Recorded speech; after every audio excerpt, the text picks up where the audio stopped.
Bienvenue à Pondamuka, le plus grand temple virtuel de prière réelle. Je suis Samuel Elémé, l'humble serviteur de la divine majesté, la voix qui crie dans le désert.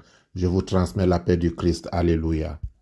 Que la paix, l'amour, la joie, le bonheur vous soient donnés en abondance de la part de notre Seigneur et Sauveur Jésus-Christ.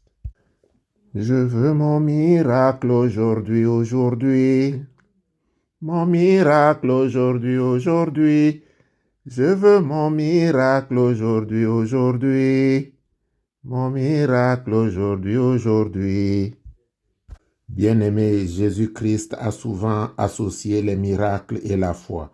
En plusieurs circonstances, il a dit, « Ta foi est grande, qu'il te soit fait selon ta foi. » Je n'ai pas rencontré une telle foi en Israël. En s'adressant aux disciples, il insiste en disant, « Je vous le dis, tout ce que vous demanderez dans la prière, croyez que vous l'avez déjà reçu. » Marc 11, 24. Tout ce que vous demanderez avec foi dans la prière, croyez que vous l'avez déjà reçu. Alléluia. Quand nous demandons quelque chose à Dieu, nous présentons notre demande, mais nous confions tout le problème à sa bonté et à sa sagesse. Il sait ce qui nous convient le mieux. Nous ne pouvons pas imposer nos désirs, mais les exposer et demander la solution. Parce que, comme je vous l'ai dit la semaine dernière, il est la solution, Jésus-Christ. Une demande faite sous cette forme est toujours entendue par Dieu et toujours exaucée. Alléluia. Quand nous demandons quelque chose à Dieu, il révèle parfois son intention d'accorder ce que nous lui demandons. Nous devons ensuite accepter cette indication, insister dans notre demande, en étant convaincus que Dieu est déjà en train de nous exaucer. Apprenons à lui demander des signes. Vous devez passer de la foi théologale à la foi charismatique. Vous pouvez exercer une foi charismatique en cherchant des confirmations objectives qui seront pour vous des signes de la volonté de Dieu. C'est pour cela que je vais vous donner cette semaine l'exemple de Gédéon. Dans Juge 6, à partir de 11, je lis. Puis vint l'ange de l'Éternel, et il s'assit sous le térébinthe d'Ophra, qui appartenait à Joas de la famille d'Abiézer. Gédéon, son fils, battait du froment au pressoir pour le mettre à l'abri de Madian.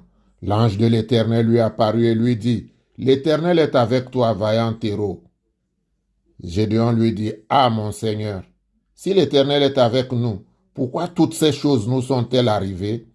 Et où sont tous ces prodiges que nos pères nous racontent? » Verset 17, Gédéon lui dit, « Si j'ai trouvé grâce à tes yeux, donne-moi un signe pour montrer que c'est toi qui me parles. Ne t'éloigne point d'ici jusqu'à ce que je revienne auprès de toi, que j'apporte mon offrande et que je la dépose devant toi. » Et l'Éternel lui dit, « Je resterai jusqu'à ce que tu reviennes. » Alléluia. Tu peux aussi demander un texte biblique qui sera une confirmation explicite. Jésus nous a dit que nous devrions interpréter les signes des temps. Il faut toujours nous rappeler que la foi charismatique est un charisme qui suppose une vie spirituelle mûre, car il est facile de se tromper. Mais si on a la foi, alors on est sûr de la présence de l'Éternel à nos côtés. Alléluia. Jéhovah El Beraka Beredeli, Éternel Dieu de la moisson, tu es celui-là, ô Père céleste, qui est assis là-haut entouré des 24 vieillards et des 4 êtres vivants. C'est toi qui es le Dieu des temps, le Dieu des cycles. Tu promets et tu réalises, parce que toi seul es Dieu. Aujourd'hui, j'élève encore la voix vers toi pour intercéder pour ton peuple. Toi qui permets aux hommes de trouver l'espérance au plus profond du désespoir, ne reste pas sourd à nos supplications. Éternel, notre Dieu et notre Roi, viens te manifester puissamment dans la vie de ton peuple. Celui qui est monté sur l'antique serpent sillonne le monde et est en train de faire des ravages. Éternel, notre Dieu, c'est toi qui as dit que tu t'es réservé une portion qui n'a jamais fléchi les genoux devant les dieux de Baal. Toi qui nous parles par les signes, les prodiges, les songes, Révèle-toi, Père, à ceux qui écoutent cette méditation et qui te demanderont des signes de ta présence. Je sais, Père céleste, que tu es vivant. Je sais que tu es vivant. Je sais, Éternel mon Dieu, que ta main n'est pas courte et que ton oreille n'est pas sourde. Alors lorsque tes enfants demanderont un signe de ta présence, au nom du sang sacré de Jésus, révèle-toi afin que la foi des uns et des autres s'affermisse. Ta parole dit dans le psaume 144 que toutes les générations loueront tes œuvres et publieront ta puissance. Toutes les générations parleront de la magnificence de ta gloire. Alors, Éternel, cette génération veut voir ta gloire. Ne leur cache point ta face. J'ai une foi sans réserve en ta divine parole. Tu es au jour de l'épreuve, mon refuge, mon courage et ma force.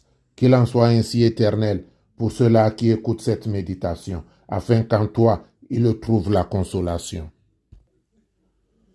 La mère peut-elle oublier l'enfant de ses entrailles et n'avoir plus pitié de lui?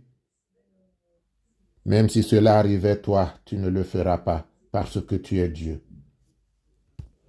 Alors révèle-toi, souverain maître, qui n'a jamais abandonné ceux qui mettent leur espérance en lui. Bénis cette prière et agis puissamment dans la vie de tes enfants. Au nom de Jésus-Christ. Amen. Bien-aimés, c'est le moment de prendre votre bouteille d'eau. Tenez-la entre les mains et allons vers le Père selon la révélation.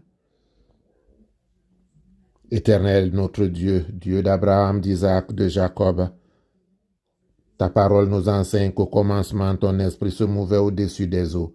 Voici donc cette eau que tes enfants tiennent entre les mains. Au nom de Jésus, viens la consacrer, afin qu'elle devienne l'eau et le sang coulé des 5 plaies du Christ sur la croix. J'implore ta miséricorde et ta bonté. Ne regarde point la multitude des fautes, puisque tu as toujours compassion de ceux qui viennent vers toi, d'exaucer éternel ma prière.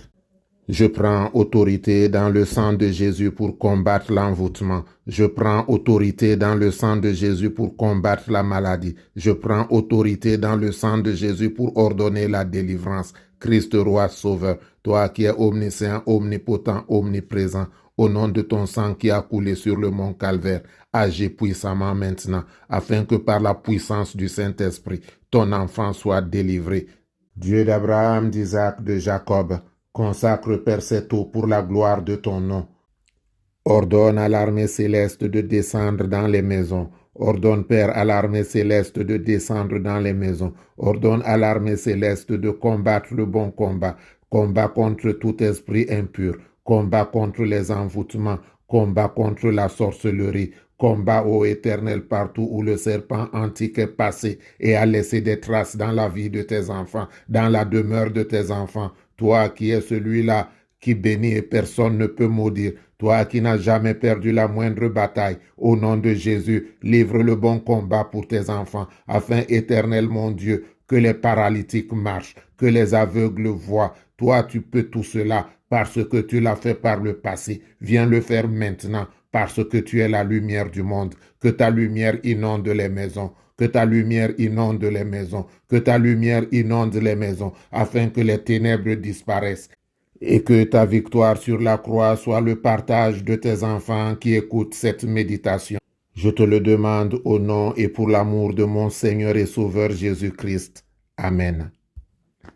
Que l'Éternel te bénisse et qu'il te garde. Que l'Éternel fasse luire sa face sur toi et qu'il t'accorde sa grâce. Que l'Éternel tourne sa face vers toi et qu'il te donne la paix. Notre Père qui es aux cieux, que ton nom soit sanctifié. Que ton règne vienne, que ta volonté soit faite sur la terre comme au ciel. Donne-nous aujourd'hui notre pain de ce jour.